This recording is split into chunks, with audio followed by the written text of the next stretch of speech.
my thought about LED and harming yourself, that's one of the pieces of equipment that you can't really harm yourself with because your body just stops taking in the energy when it's kind of finished. There are different colors of LED. Red is Mhm, the most common. It's the one mhm. that penetrates the deepest. And typically, most estheticians will just have the red LED. But we've got green as well that works wonderful for pigmentation and acne. Welcome to the show, Shelly. I'm so excited today to talk about all things skincare. You come with so much experience and so much knowledge about this industry. So would love to, really dive deep and pick your brain on what's the best skincare out there. Thank you for having me. I really appreciate it. So let's begin with the basics. A decade ago, I had no idea about that people need to have a skincare routine before sleeping. And there are these 10 to 11 steps that people do now. So much has changed in this one decade. Do you think that all of this is actually necessary? And is it actually making a big difference, or it's more noise than true results? A little bit of all of that, actually. And things have. Since I've started in 1988, they've really changed since then. I've always come from, we don't need to do 9, 10, 11 steps morning and nighttime. I think that's overkill. I think it's about finding a product line that works for your skin. Throughout the years, I've had clients say, oh, is this a good product line? Well, if your skin is healthy, it's a good product line for you. If you come to me and your skin's a mess and you ask me about your product line, maybe we need to look at that and switch it. Okay. So, I mean, you're saying that there has been some kind of progress in technology, and I'm going to come to that next. Like, there's so many different things that have come out, like ultrasounds, biohacking, LED masks. Like, there's no end to it, and it's also overwhelming. What is the biggest difference you see between 10 years back and now? Well, in just the 10 years, I'm not sure there's huge because I believe all the technology in the industry started coming in the early 2000s. And then it's just gone and warp speed since then and all the new modalities that come out. I think for me, it's more about the public can get a hold of all the technologies now anywhere online. And it's kind of sad. It takes away from the professionals, and also it's a little scary because the public, should they be using a particular piece of equipment? Are they taught properly? Is it right for their skin? Is a good quality piece of equipment? They could actually end up harming themselves. And I think that's what scares me about how technology has moved forward is not that we don't have this more wonderful technology, is that the public is just doing it themselves. My God, I totally agree. I am too scared, honestly, to put anything technology related or any chemical on my skin because I'm all about like all natural and less is more kind of a person. But I have so many people in my life who have bought these LED masks, very expensive ones, and they wear them every day. So are these things really worth the hype, or it's set aside the topic of whether it's safe or not to do it at home? Is it really helpful? Like, do they actually make a difference in your skin? Okay. First of all, my thought about LED and harming yourself, that's one of the pieces of equipment that you can't really harm yourself with because your body just stops taking in the energy when it's kind of finished.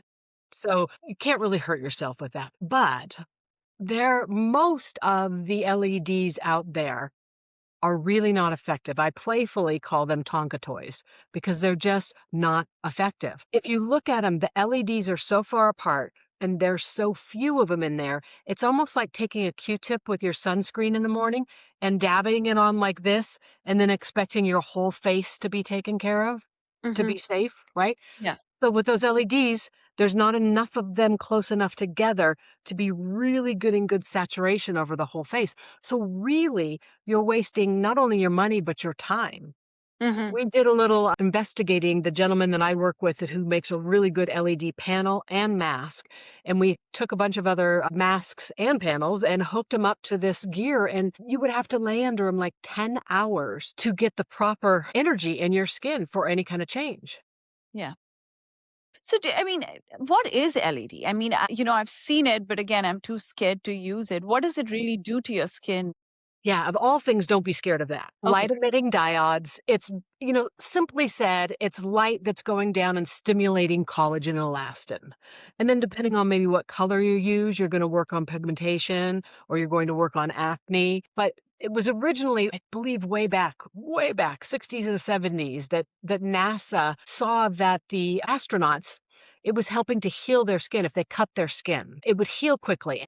Somebody somewhere went, oh, if it's healing the skin so fast, what Hmm. can it do? Can it help with anti-aging and with acne and whatnot? And then it just progressed from there. But in our industry, it really didn't come out until the very early 2000s. I got my first LED machine in 2003, and I've been hooked on it ever since. So don't be afraid of that one. Wow. So it's been there for a while now. Wow, wow. So, okay, in terms of technology, we have LED. I've heard of microcurrent, I've heard of ultrasound, I've heard of, there's also laser treatments for pigmentation, if I'm not wrong, We're talking more medical then, yes. medical. And that's actually, that's one of my questions, dermatologists versus estheticians. But if you were to rank these 4 to 5 technology items in terms of, let's just say, what can I use at home without too much supervision, what would that be? Definitely LED. We'll go, say LED again. That's like I think that's the best one for home use, but it's not let's use this LED mask I bought for 20 minutes and get up and go, oh my gosh, right? It doesn't work that way. It's very cumulative. It's something that you need to do on a regular, consistent basis to see results. But you can change pigmentation, change the whole texture of your skin. Wow. The whole anti-aging, yeah, but consistency is the key here, and I think what happens with a lot of people retail-wise is they get excited, they spend that money and they buy that, and that first week they're really doing it, and then it doesn't come out of the drawer, Hmm. but maybe once in a blue moon and they say, "Ah, this stuff doesn't work." Well, has to be consistent. What is the frequency you would recommend using it at? Like every week, every month? LED, you can use it daily. Oh, You can wow. you can literally use it daily. Yes, it's not going to harm you using it daily, and you're going to get better results. Once a week is not gonna get you much of anything. Once a month, might as well not even waste your time. And is there a particular time of the day? Is it better to do it at night so that you have no sun exposure after? No, that doesn't well, that's actually a good point. It's not going to do anything to you to make your skin more sensitive in the sun, but if you're going to this time to help change your skin, you don't wanna then go out in the Hmm. sun without protection. So if that's something that you forget to do, your sunscreen or whatnot, then go ahead and do it at nighttime. But it really doesn't matter for your skin. You know what blows my mind? I see my mother's skin is flawless and she's in her 60s. She's never used any of these things. It's very recent that I got her hooked on to peptides. Why is it that that generation somehow was okay without all of this and we guys are still struggling in spite of having access to all of these things? We're still struggling with pigmentation. Is it because our diet is bad? What is it that we're doing? We're probably out in the sun a lot more Hmm. than they were back then. I believe we probably have a worse pollution problem now. And then you're right with diet as well. I think stress levels, all of that makes a difference. Has there been a period in your life where you've gotten really good sleep? Your stress level's really low and you've been eating good and you just look a little different than when all that stress comes on and you can't sleep at night and that kind of thing. You can see the change in your Yeah. face and your skin from that. Wow. So, okay, let's shift focus to resolving issues for a beginner. I have never honestly had a facial in my life, and I'm close to, yeah, I don't even want to like disclose my age, but midlife, okay? Because every time I enter a spa or an esthetician's office, I get overwhelmed by the options. If I were to go in and request a facial or a treatment, what is like one treatment that you would definitely recommend for a beginner? Well, I always tell my estheticians that follow me, you want to start with seriously the basics with a client because you don't know their skin yet. You don't Hmm. know how they're gonna react. You don't wanna have a new client on your treatment table and give them a high percentage acid peel the very first time they come in. You've gotta get to know that skin first. So just a really nice, good cleansing, hydration. LED is perfectly fine the first time, but see how their skin reacts. And then start stepping it up with some of the other modalities that we have in the industry now. And then it depends on what the person wants. Are we Mhm. talking about toning, reducing pore size, pigmentation, acne? There's so many things. And I don't like it when I see an esthetician that has a menu that looks like, what is it? Is it the Olive Garden, or is it one of those restaurants where the menu is just so packed with so many things? I get overwhelmed, and if I'm with somebody, I'm like, you choose for me. you know, Yeah. the client comes in and doesn't know what all those things are. It's really our job to look at the client, talk to them, and then we're the ones to say what their skin needs at that moment when they come in. Makes sense. I think in this whole, these days, everyone's trying to sell you something, whether it's a product or a service, and they can get pushy. And I think in that whole atmosphere, you tend to forget what you actually need. What are few questions as a client one should go in to ask an esthetician so that I know that this place is right for me? Are you licensed Yeah. first? Yeah. Yeah. I would kinda wanna know their background. Not that a new esthetician right out of school doesn't know what they're doing, but I'd like to know how many years they've been an esthetician.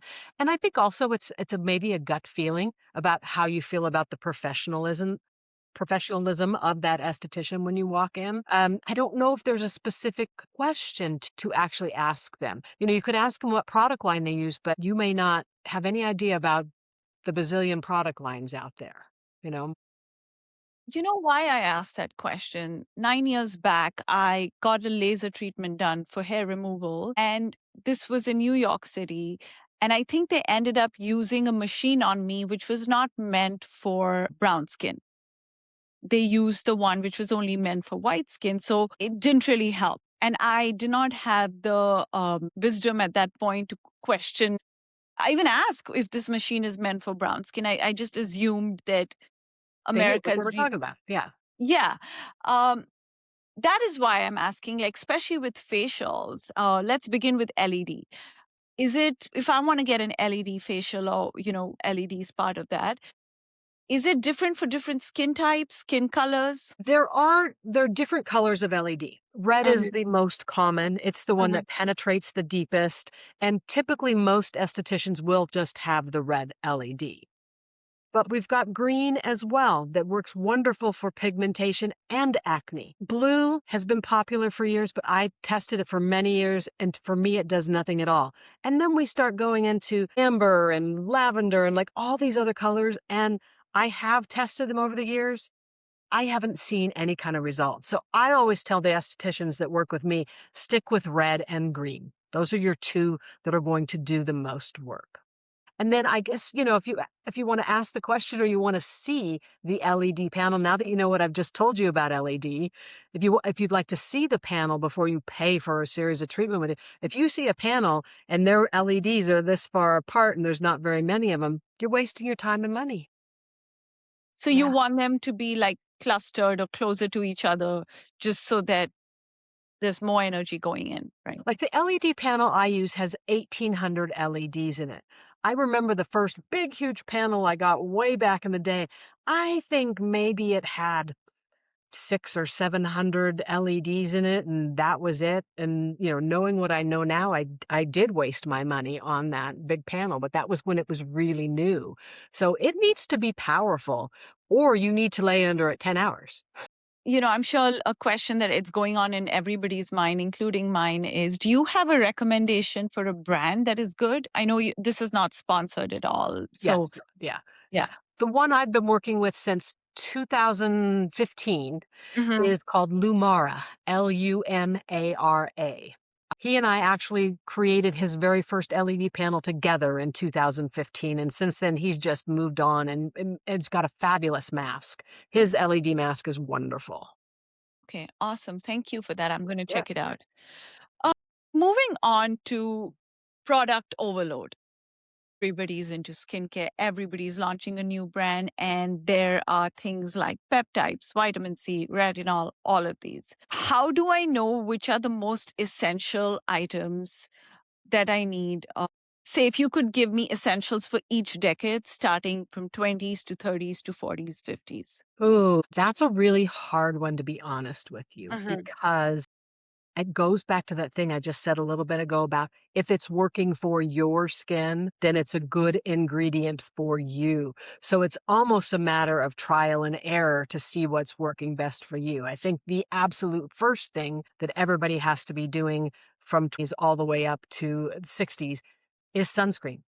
Like, that's it. You have to have that for sure. Even if somebody says, I'm not outside that much, I just in my car driving to work every day. Well, all the women I see over the years that drive a lot, the side of their face is aged faster than the other side of their face because they're getting that sun in all the time. Yeah. My God, I have so much sunscreen all over my house and in my cars. And my husband actually makes fun of me because even when it's raining, I'm wearing sunscreen. What is your opinion on that? I have a feeling that the rays are still there. They're just like, I agree with you. okay. That 100%.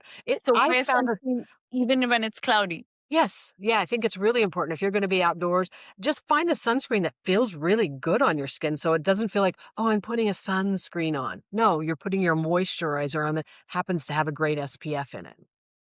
Think of it that way, yeah. Got it. All right. So talking about prevention, at what age do you think people should, or especially women, should start a good skincare routine? Is it the 20s, 30s? Because I remember in my 20s, I did nothing. It was literally like sometimes I wouldn't even use sunscreen, face wash, nothing. What do you recommend for this generation? I think the earlier you start, the better, because what happens is all the sun damage that you do when you're in your late teens, early 20s, it won't show right away. So you think, oh, everything's okay. And you get in your early 40s, and all of a sudden that sun damage just starts coming out. So if you can prevent that earlier, I think that's the way to go. And it can be as simple because sometimes younger people don't want to do a lot. So it can be as simple as cleaning your face and then using a good sunscreen, that kind of thing.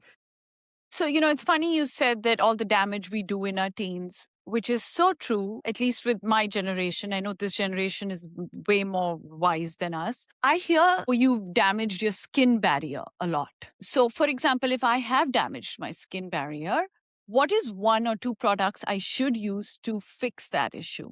I'm not a big fan of Retin-A. Right? I watched years ago when I worked in a dermatology office, he would prescribe it to everybody and he had it on himself and their skin was very sensitive and kind of little reddish to it. And I can never say this right, babachi oil. It's the natural form of retin-A. I've been using one of those for quite a few years and I absolutely love that. That's something that kind of helps to reverse the sun damage right as it starts. And a bit of preventative as well. So But I'm a big since fan of it's an oil, like the first question that comes to my mind is, does it block your pores? no, and it's gonna be the way that whatever particular company you work formulates it. Hmm. Just like we call hyaluronic acid, says acid, but it's not really an acid. Yeah, same type of thing. Same type of thing. Okay. So I again have been so scared of using retinol. Is that the same thing as retin-A? It's a natural form of it. So I prefer that. I don't li I just personally don't prefer myself or my clients to be using the prescribed Retin-A. It's just And why is that? I Because think just because what I saw at the dermatology office way back in the 90s, just the sensitivity people go through, and you do have to be extremely careful being outdoors in the sun if you're on that, yeah, because you can do more damage to the damage. skin then, yeah. That's what I've heard, that it kind of peels your skin first layer every time you use it. So you're making your skin very thin. Eventually it becomes very thin. Coming back to the question of when is the right age to start a good skincare routine, I'm seeing a lot of teenagers at 13, 14 use retinol. I Is that think that's too soon. too soon? Just prevent it, just, you know, protect. Simple as a sunscreen and some good moisturizer depending on what skin type you have. And I also am hearing a lot too about how girls in their 20s are getting Botox now. I don't understand that one at all. I mean, I don't, no judgment here, and to each one, like whatever they want to do. But from what I've heard is that Botox is something that you have to keep up with it, right? And it's an expensive procedure to do. And I've heard some people have great experience with it, like their eyebrows are not up and their facial expressions are fine. as much as I want to stay natural, and I'm sure my friends want to stay natural, the question that comes to our mind is that will we all eventually have to do Botox? And is it something that we have to keep up with all our lives? Well, I think these young people that are starting it, in their minds, they're going to have to keep up with it all that because they see what they look like as 20-year-olds. And let's say they stop it in their 30s, and then they start to see that the aging process has started, and they're going to be like, oh no. So then in their case, they have to. Do we all have to do Botox? Heavens no. And I think I'm 65, mid 60s. I'm 65. I just feel like there's a point where we just do a little aging gracefully. We've I earned this elasticity loss and this, the wrinkles and that kind of thing. What is a substitute or a more natural alternative to Botox, apart from good eating and exercise? Yeah, I'm gonna keep going back to it, and I'm sorry, but staying out of the sun. Okay. So there's some people that I've met that just were never in the sun, and they're in their 70s and they look fabulous.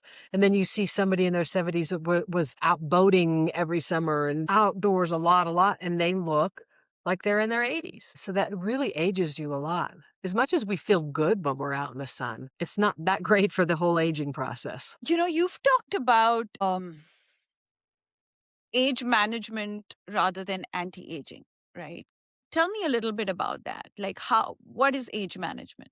I think it is starting young, thinking about it, not as far as going to the Botox and all that, but thinking about it as a young person of taking care of your skin. Versus, I have a lot of clients that come into me and they're in their 50s and they've done nothing. And then they expect very quickly for us to reverse all of that. And that's just not going to happen. It's taken all those years. It's going to take a long time. It's going to be a lot harder to manage that or to change that if you haven't done anything throughout the years. So I think just doing small things, being consistent. I heard this years ago, and I don't know if it's really true or not, but every time you don't wash your face at night, your face ages 7 days faster. I heard Wow. that when I was in my 30s, and so you better bet I've never missed a night of washing my face. But again, I don't know if it's really true, but it was enough to psychologically make me go and wash my face every night. Yeah, no, that makes sense. All right. So I want to talk a little bit more about the treatments that are available. The recent one I've heard, it was on some talk show or podcast, was they kind of pull your own blood out and then like shoot it back in your face. I don't know what it's called. And then it's like snail mucus. There's like two, three of these where they're like injecting it in your face. What do you think about those? Well, the vampire facial, they were calling it Yes. that for a while. Okay, Yeah, yeah. yeah. And I have not experienced that, but I do see all these very strange things out there. It's hard to say because there's a lot of hype going on in this industry because everybody's trying to be the next best thing that comes out with something. And I don't know, some of it may be good and some of it may be just what they used to call snake oil, right? So I can't speak to those because I haven't really experienced that. And that's more medical and I'm more the esthetician. Speaking of which, when should a person go to a dermatologist versus an esthetician?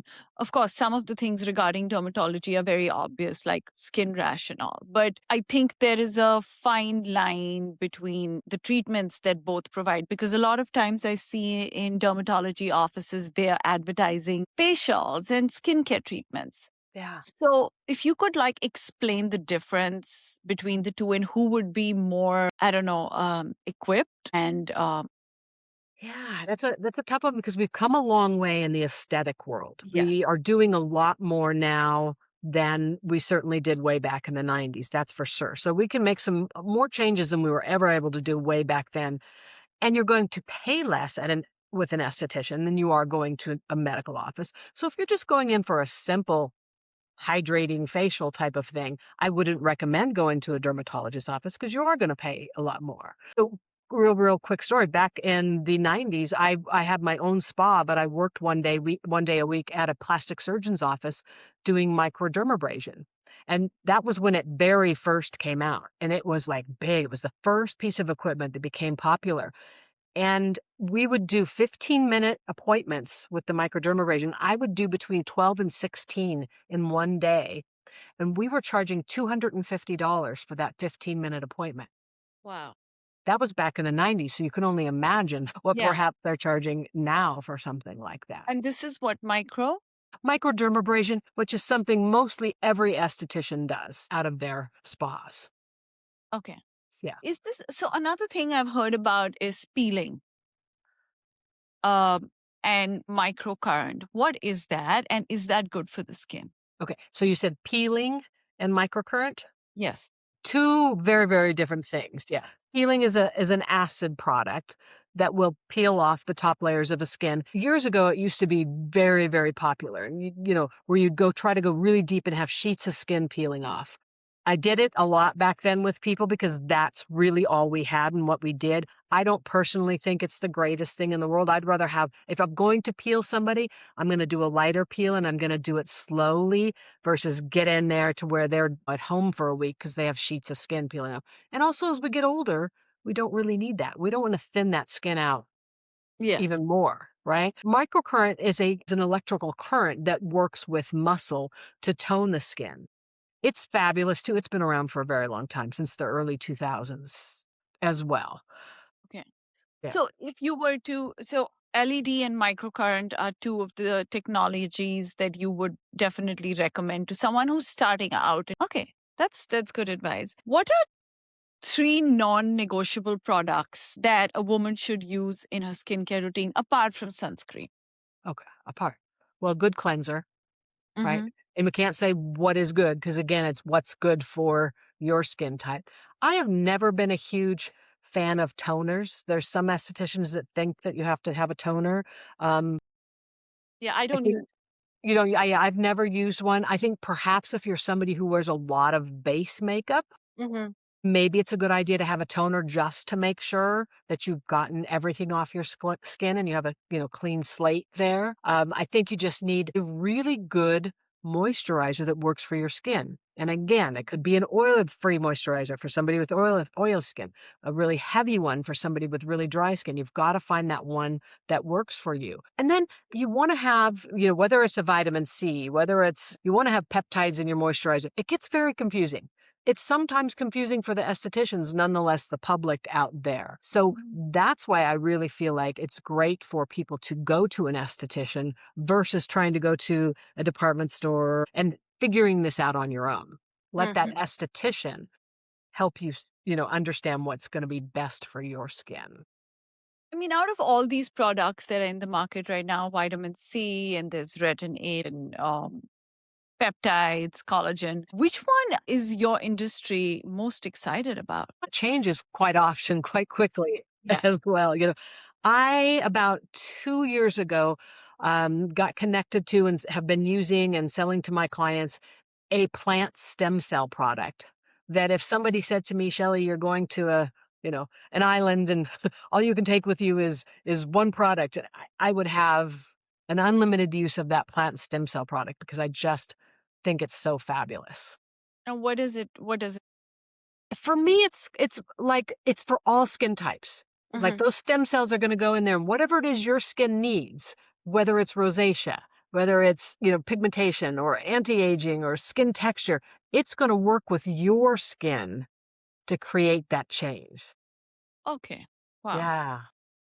That's interesting. For someone who's even confused about their skin type, dry skin, oily skin, what are few ways they can figure out which is the right, what is their skin type? Well, short of going to an esthetician and let her take a good look at Decide. your skin and let you know what she feels. I don't know. I kind of feel like everybody has a sixth sense Sense. about what their skin is like, right? I mean, if you're oily, you know that you're oily. But there are people that have oily skin, but yet they're dry, right? Because oil is different than the hydration in the skin. Okay. And, just to end things, do you think the philosophy of less is more works with skincare as well?